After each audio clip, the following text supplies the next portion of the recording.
I thought I was just a wife trying to escape a miserable marriage, but as I stood in the terminal, I realized I was actually the unwitting courier for an organized scheme that would decide if I lived or died. I didn't know the bag in my hand held illegal items that would force me to choose between protecting a man I loved or exposing a conspiracy that reached the very top. My mother-in-law, Brenda, has always treated my marriage like a hostile takeover. For 3 years, I've been the hired help who somehow secured a permanent contract in her son's life. But this morning, the dam finally broke. We were at her summer estate for a weekend visit that I had prayed would be uneventful.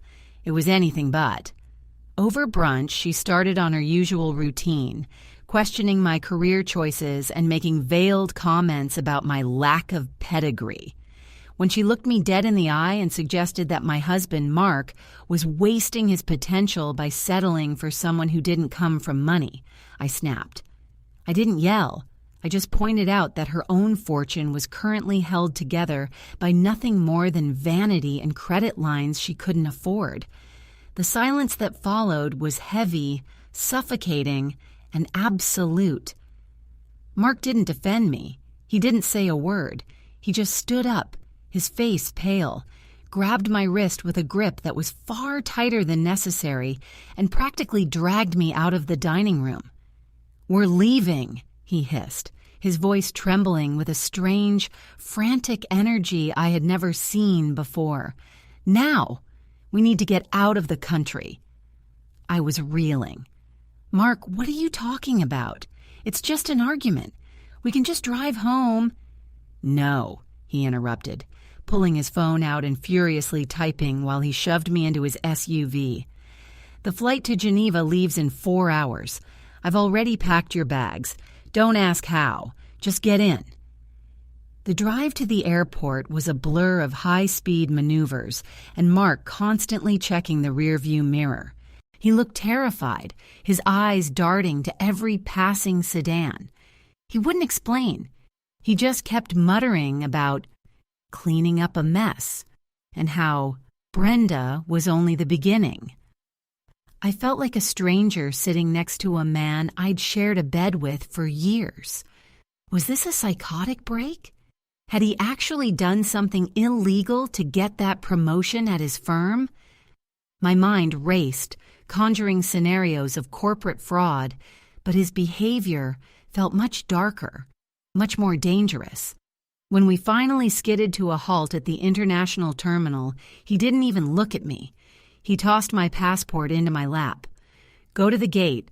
I have to make a call. I'll meet you at the terminal entrance in 10 minutes. If I'm not there, get on the plane and don't look back." He sprinted away toward a parking garage, leaving me standing in the middle of the crowded terminal with nothing but a carry-on and a sinking feeling in my gut. I felt like a target. I moved toward the restrooms, needing to splash cold water on my face to regain some sense of reality.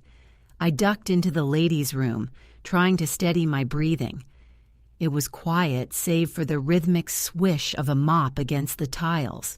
An airport cleaner, an older woman with tired eyes and a graying ponytail, was working in the corner. She didn't look up, just kept cleaning. I leaned over the sink, splashing my face, my reflection in the mirror looking like a ghost of the woman I was 2 hours ago. As I reached for a paper towel, the woman spoke. Her voice was barely a whisper, gravelly and devoid of emotion, as if she were reading a grocery list. "I wouldn't go to that gate, honey. Not if you value your life." I froze. I slowly turned around, my heart hammering against my ribs. "What?" She didn't stop mopping. She leaned in closer, her voice barely audible over the hum of the ventilation system. "That man you're with. He isn't worried about his mother, and he certainly isn't worried about you. I've seen men like him before, moving through these halls, sweating cold. He's not headed for Geneva, and he's not going on a vacation."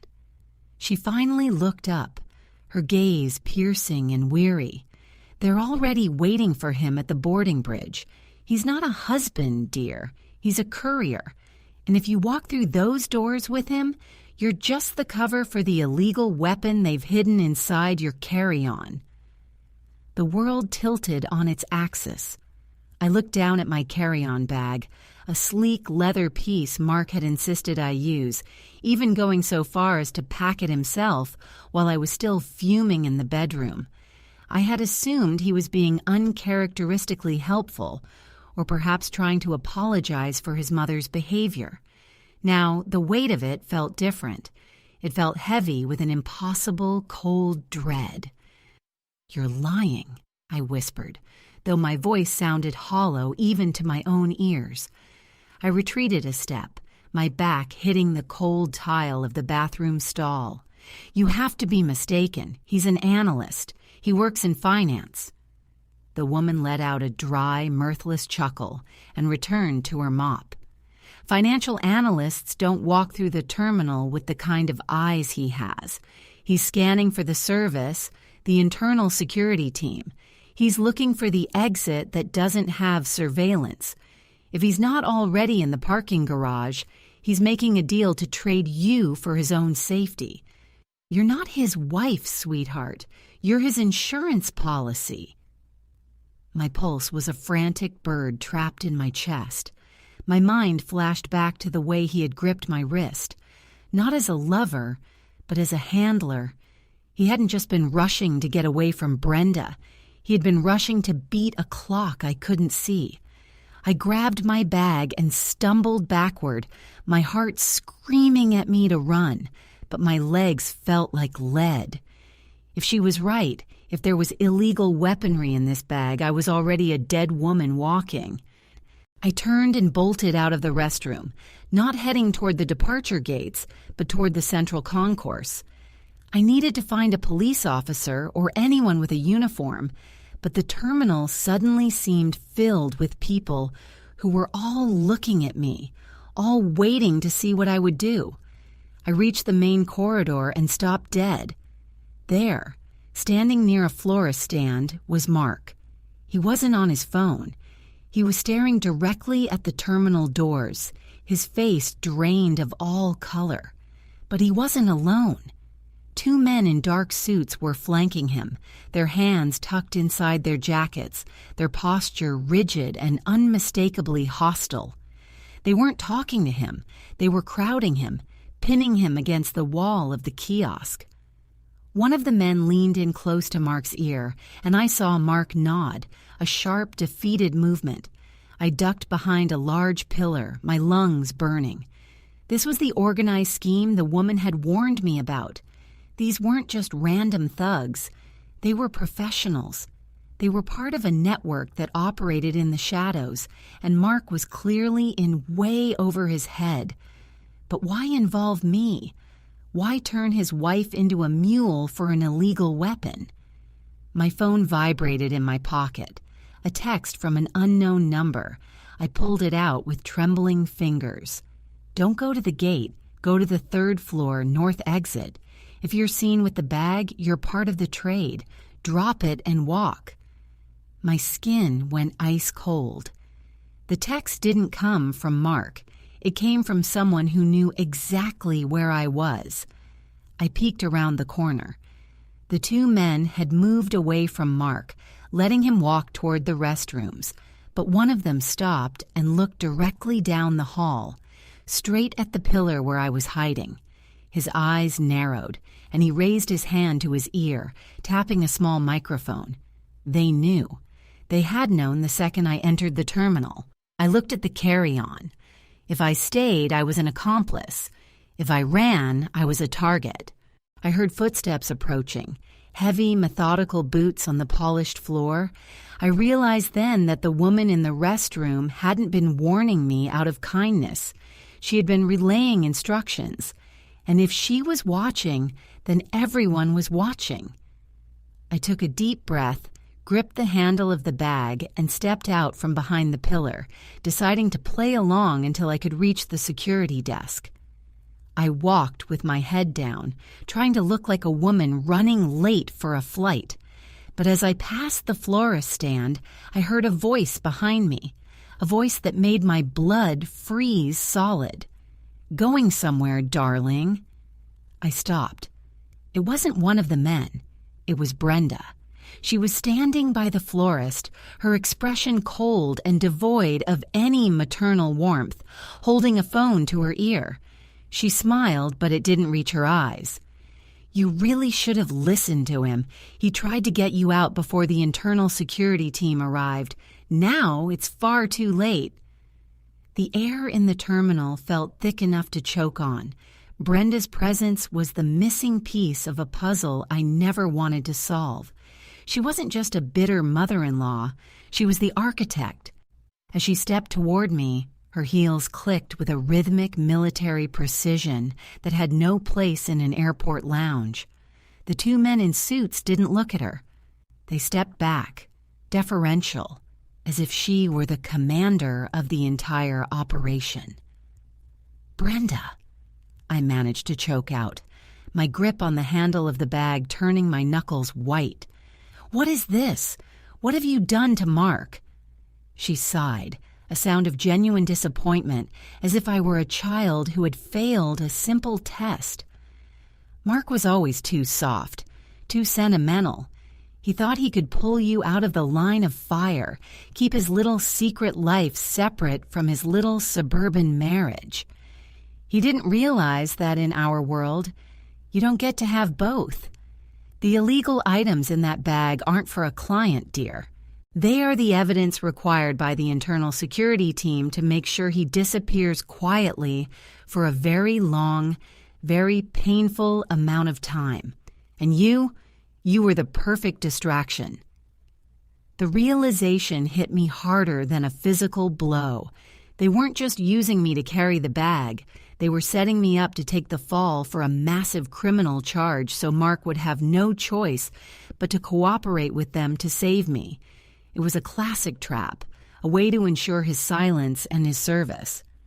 "I'm not going to be your scapegoat," I said, my voice gaining a strength I didn't know I possessed. "You don't have a choice," she replied, gesturing toward the main security checkpoint. I saw the flash of uniforms, not just airport staff, but tactical teams moving toward us with coordinated purpose. "The internal security team is here. You have 2 seconds to walk toward them with that bag, or they will decide you are a threat, and we know how those things end." I looked at the bag, then at Mark, who was now being escorted toward me by the men in suits, his face a mask of agony. He caught my eye and shook his head, a desperate, silent plea for me to run. In that moment, the fog cleared. I realized the woman in the restroom, the cleaner, wasn't just a passerby. She was the only person here who wasn't part of Brenda's network. She was the one who had sent the text, the one who had tried to warn me. I didn't head for the security checkpoint. I didn't head for the parking garage. I turned sharply and threw the carry-on bag with all my strength toward the center of the crowded atrium, right at the feet of the approaching tactical officers. "Help!" I screamed, the sound echoing off the high glass ceilings. "There is dangerous, illegal equipment in this bag. I'm being forced to carry it." The effect was instantaneous. The tactical team dove for cover, surrounding the bag while shouting commands for everyone to hit the floor. The chaos was absolute. In the scramble, I ducked behind a kiosk, moving against the flow of the panicked crowd. I saw the suits reach for their jackets, but they were pinned down by the security team's rapid intervention. Brenda's face went white, her composure shattering as she realized her plan had turned into a public spectacle she couldn't control. I didn't stop to see the end. I shoved my way through the terminal, running until my lungs burned, fueled by pure, unadulterated rage and the desperate need for freedom. I didn't go to my car. I jumped into a taxi, told the driver to go anywhere but the airport, and threw my phone into a trash can at a red light. Weeks later, the news cycle was a flurry of reports about a high-profile internal investigation into a shadow organization. They called it a dismantling of a dangerous network. Mark hadn't been arrested, but he had effectively vanished, likely placed in witness protection as he traded everything he knew for his life. Brenda's estate was seized, her name dragged through the mud of legal proceedings involving grave criminal allegations. I sat in a small, quiet cafe in a city 3 states away, watching the rain hit the window. I had a new name, a new apartment, and a life that was finally, blissfully boring. I opened my newspaper and saw a small, buried article about the arrest of an organized group that had been targeting unsuspecting couriers. I closed the paper, took a sip of my coffee, and smiled. I had lost a husband and a life I thought I wanted, but for the first time in 3 years, the only person deciding my future was me. The past was locked away in a cell, and I was finally walking free.